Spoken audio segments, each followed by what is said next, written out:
Greetings, I'm Pat Scow. I'm the Executive Director of the Illinois Critical Access Hospital Network.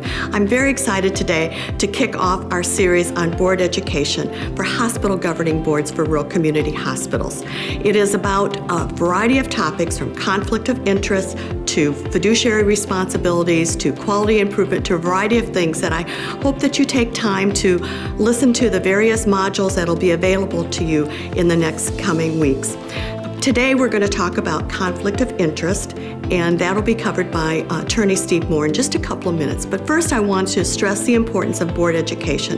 That is a very important aspect of being a governing board member, of being educated about hospital operations, about how the hospital is governed and the rules and regulations, knowing about how the business is transacted as far as the financial responsibility, and also understand about how hospital operations are supposed to work when they go well and when they don't go well. And your role is setting policy and being able to intervene if you need to, but also to congratulate your hospital team when they do very well. That's very important. The second thing I want to stress is part of being educated as a board member, but is to be that community voice and to be able to listen to the community and represent the community on your board. That's very, very important because often you have to advocate either within the community, your hospital loyalty, but also often to federal and state legislators about your community, population, your hospital, and concerns that you may have or new ideas. So that's very important, the education and being that voice. So now let's move into the important part today is the discussion on conflict of interest. This is presented by Attorney Steve Moore, who is a managing partner for the Rockford Office of Hinshaw Law. Today he's going to talk about conflict of interest and how it impacts you as the board member and the importance of it. So I hope you enjoy the program today, and I look forward to bringing more a series of programs to you. These will be about an 8 to 10-minute video, and I hope you use them in your board education from time to time. And also when you listen to them, then take time afterwards to discuss the value of that and how it impacted you or impacted your hospital. So thank you for listening, and best wishes to you and your hospital. Thanks, Pat, and thanks for ICAHN for putting on this great program of education for boards, which is of critical importance. I'm speaking today about conflicts of interest as they relate to board members. And so I'm going to be talking about three different things. One, what is a conflict of interest? Two, how do you figure out if there is one? And three, what do you do about it once you find one? So conflicts of interest, in a nutshell, dualities of interest. That means that you've got something which is impeding the board member from making a decision with impartiality or without violating their duty of loyalty to the institution. Board members, all board members are fiduciaries, like attorneys, like guardians, like trust officers. Their obligation is to look out for the best interest of the organization and put their self-interest aside. So the conflict of interest, when they exist, it shouldn't be something to fear or go aghast. I mean, they happen, and they happen in particularly larger frequency in smaller communities where you have people with children who are employed or friends who are employed by the hospital. There are only so many contractors in the area. So it's not something that we should shy away from. We should embrace it and figure it out. So there are different categories of conflicts. The first category is where there's a direct financial gain, and that's the most obvious one. Your banker on the board, your insurance agent on the board, somebody else selling goods and services on the board is in a position where when they have an opportunity to bid on a project, they have a direct financial interest in that outcome. And so they would have a conflict of interest. Doesn't mean that they can't enter into the contract, but they would have a conflict of interest.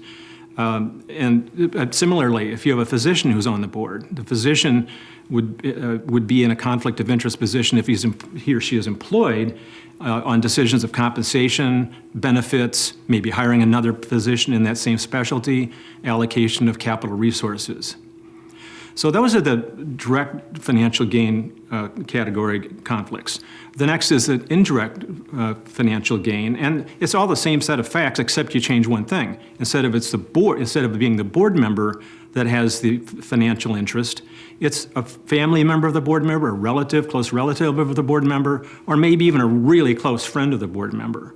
And so it's the same conflict, it just comes about indirectly. And then the third category is really related to loyalty. It would be probably a disqualifying conflict if you have a board member who also serves on a competing hospital's board. That just would disqualify them from office, but it's certainly a conflict of interest. But you might find a situation where you've got a board member who is, for example, the president of the local community college, and the local community college is intending to expand its program of education to offer education and training of healthcare workers are of value to the hospital. Well, right off the bat, that president who is a board member of the hospital, he's got a conflict, or she's got a conflict, because they want they have two goals, right? They want the program of education expanded at their institution, but they also have a duty of loyalty to the hospital, and so they're in a position of conflict. Other types of conflicts could arise when, for example, you have a board member who has a child who is applying for a scholarship. That board member should not be involved in the selection process, for sure. The next thing we're going to talk about is, what do you do about it? How do you manage it? The best practice is to establish and implement a very comprehensive conflict of interest policy. You should go back right now and find out if you have one. If you have one, great, get it out, and the board should be educated about it. If you don't have one, you should adopt one. If you're a municipal hospital, you also probably have an overlay of other laws and regulations that you need to deal with as well. But this conflict of interest discussion applies to all hospital boards. The policy that you adopt ought to have in it a requirement for an annual self-disclosure questionnaire that each board member fills out, identifying those interests that they have which put them in a potential conflict situation. That information should be shared with the whole board. It's not always done, but I think it's really helpful for the rest of the board to know about that, because guess what? When something arises, then this next thing that your policy should say is, when something arises which suggests there might be a conflict, the board member involved is obligated to come forward and say, hey, I might have a problem here. And if he forgets about what he put on his disclosure schedule, or if somebody knows something else about him which may present a potential conflict, the other board members are supposed to say, hey, there may be a problem. This is not anything to be threatened about, it's just good governance. And so then the next step is you figure out, well, is this really a disqualifying conflict such that the board member should not participate in the decision? If so, at that point in time, the board member should be asked if he has any input on the decision. He or she may have special expertise, may have special knowledge of facts, so the board should gather what information they can from that individual. And then it's my suggestion, strong suggestion, that in all circumstances, at that point, the board member should be asked to step aside, go out of the board room, and have the rest of the members deliberate and vote. And when they deliberate and vote, they have to ignore the fact that one of their fellow board members may gain from the transaction. They have to be thinking solely about whether or not this transaction is in the best interests of the institution. So, takeaways. Make sure you have a conflict of interest policy. Be sure it requires disclosure on an annual basis. Be sure you have and understand a rational process for identification and resolution of the conflict. And create a culture of openness and make it comfortable for people to disclose.